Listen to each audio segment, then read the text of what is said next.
You're listening to Saturday Morning Media. And now, back to our show.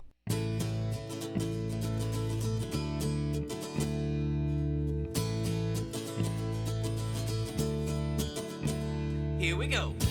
Welcome once again to the Grantcast. My name is Grant Baciocco. It is a pleasure to have you here. Thank you for listening. Thank you for downloading. Thank you for checking out the Grantcast. And a big shout out to all of the Saturday Morning Media Patreon patrons, without whom this show would not be happening. So if you want anybody to blame, blame the Patreon patrons. But no, I don't blame them at all because I think they are all awesome and I appreciate their support. If you'd like to know more about supporting the show, you can stay tuned after the show and we will talk about it. Well, friends, I'm old.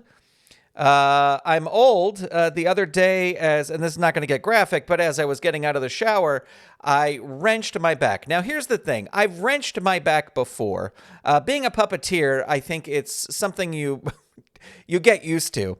And there have been a couple times where my back has really hurt. I remember the one major time where it hurt a lot was when I was on the Mystery Science Theater 3000 tour, the first one, and it was the night before our rehearsal show. And I think we were in we weren't in Vermont.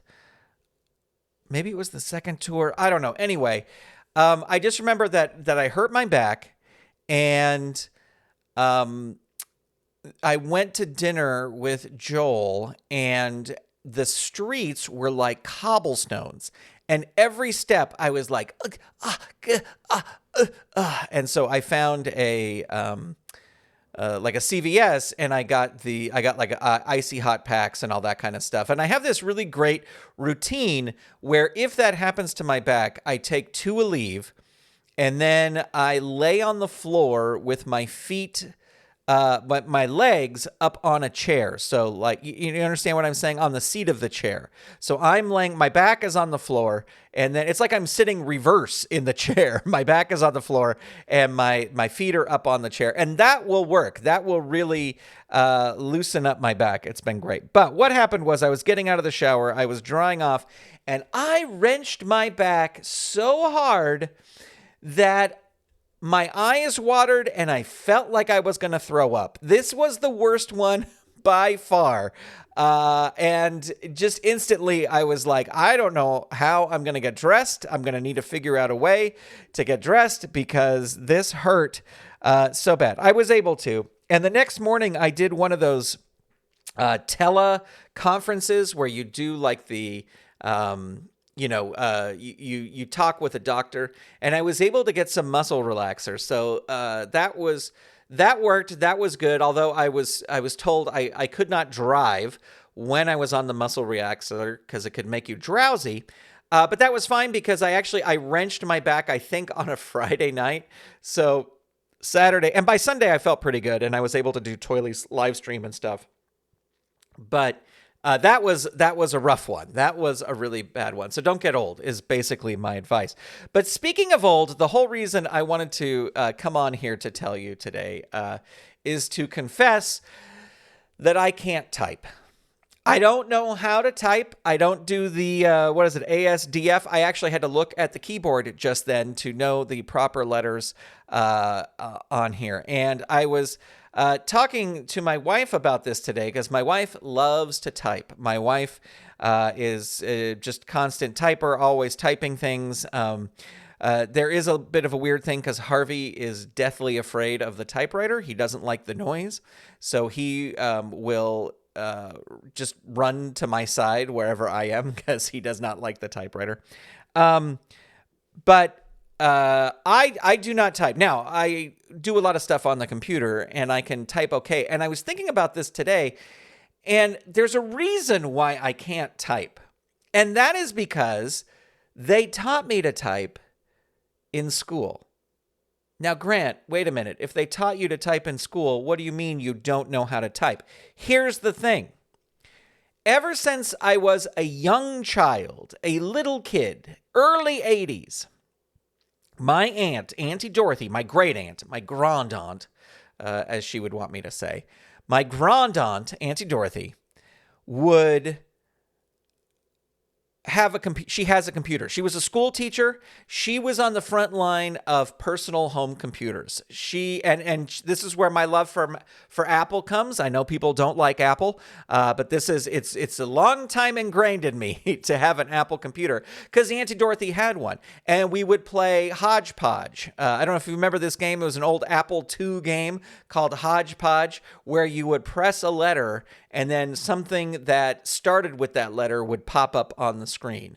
And it had crude computer animation. I'm sure you can find it on YouTube, what Hodgepodge was. And also Print Shop. From the very beginning, it was Hodgepodge, Print Shop, Oregon Trail. Those were the three. Hodgepodge, Print Shop, Oregon Trail. Played the heck out of those, played many iterations of those. And then what would happen is my aunt would get a new computer and we would get her old computer. So I had like an Apple IIe at home, like in elementary school. And I got there was a Ghostbusters game, there was a wrestling game, there was like a track and field game, there was a Roger Rabbit game that I remember playing. I played these all the time. I was playing on the computer all the time in elementary school. And then we got like a Mac, what was it, the Mac SE? Was that I don't know. Anyway, we would always get these new computers. I would always use them. So from elementary school, I was typing on computers. Now, no one ever taught me to type in elementary school, but I was figuring it out and I was hunting and pecking and I was doing all this stuff. And I did not have my first official typing class until I was a junior in high school. So I had already had years of working on a computer. So when I got to the typing class, I was like, well, this is stupid. Why? I can already type pretty fast doing my own way. Why do I have to learn this way? And I think I would have to imagine that's why typing isn't really, I don't know if typing's taught in school anymore. I don't think it is.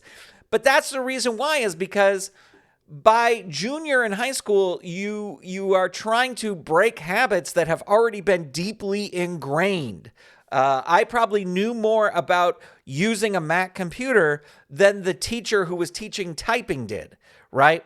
So that is why I can't type. Now, I can type pretty fast. My wife likes to say that I use 6 fingers to type. I use my left hand and 1 finger on my right hand to type. I don't know. All I know is I can type for... Now, listen, I'm not like those people who can do, I can do 500 words a minute or whatever it is. I can't do that. But I can type pretty good. Now, do I make a lot of typos? Yes, I do. So there's also that downside of everything. But I was just thinking about that today, of why I can't type. I can't even remember who our typing teacher was. I just remember it was like one semester, and it was... I did not. I thought it was a boring waste of time. That's the other thing, too. I think it was like probably the spring semester of my junior year, and I was already in senior mode. You know what I mean? Like, I was just like, why are we doing this? I don't need to do this. So that's my confession to you, friends, here today on the Grantcast. I cannot type. All right, that's going to do it for this episode. Short and sweet, but stay tuned for more. There will be more coming on. I appreciate you listening. This was episode number 254. I should have said that up at the front, but thank you so much. Love you all. I will talk to you soon. Goodbye. This episode of the Grantcast was made possible by the Saturday Morning Media Patreon patrons who've gone to patreon.com/Saturday Morning Media and set up a pledge for as little as $1 a month. Patrons at the behind-the-scenes level and above get access to a video of the recording of these podcast episodes. And a big shout-out to all of our patrons, and a special shout-out to our patron producers, Eve Cunning, Kathy Crawford, Tony Urbano, Brandy, David Akers, Jeff Toro, Lee Thompson, Paul, Ricky Chavez, and Scott Armstrong. If you'd like to become a patron and receive episodes of the Grantcast before they are released, visit patreon.com/Saturday Morning Media and set up your monthly pledge today. And thank you for your support. This episode of the Grantcast is copyright 2025 Saturday Morning Media, Grant Baciocco, executive producer, all rights reserved. www.saturdaymorningmedia.com. You've been listening to Saturday Morning Media. Stay tuned. We'll be right back.